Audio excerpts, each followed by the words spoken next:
Hi, my name's Ben. I work with Cenvar Roofing. Today, I'm going to walk you through the shingle roof replacement process. When the crew arrives, they begin preparing your property for the roof removal process. This includes protecting your house with tarps and with plywood, and they'll remove anything away from the house that could get damaged. Once the property is protected, we begin the roof removal process. This includes removing the old shingles, underlayment, nails, and anything else that's on the roof. This leaves only the roof decking, which is the thin layer of wood that sits on top of your framing.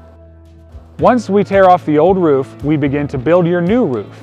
We start with drip edge. Drip edge is a piece that goes at the bottom, right by the gutter, and it directs water from the roof into your gutter. Next, we install ice and water shield. This is a thin rubberized layer of asphalt that we install at the bottom of the roof and in other key areas. It protects your roof from where ice may build up and where water may stand and not drain very well. Once the ice and water shield is installed, your roof is ready for underlayment.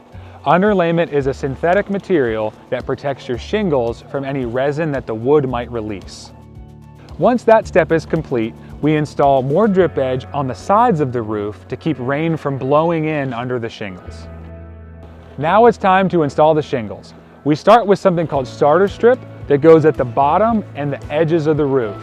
It has an adhesive line that keeps the shingles from peeling up at the edges, and it also helps you get a clean cut. After the starter is installed, we begin to put on these architectural shingles. These are carefully installed to the manufacturer's specifications. As we install the shingles, we also install any air vents and pipe boots. A pipe boot protects the area around your sewer vents from water damage. When we reach the top of the roof, we use a special shingle called a ridge cap shingle. This is more pliable and is meant to be bent over the ridge to help shed debris and water. The last part of the process is to install flashing and counter flashing around the chimney. This thin piece of metal protects the intersection of the chimney and the roof against leaks and water damage.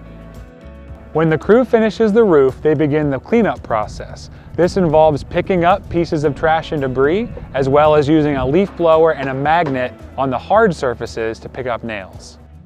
Thank you for giving me the opportunity to walk through the roof replacement process with you, and please contact Cenvar with any of your roofing needs.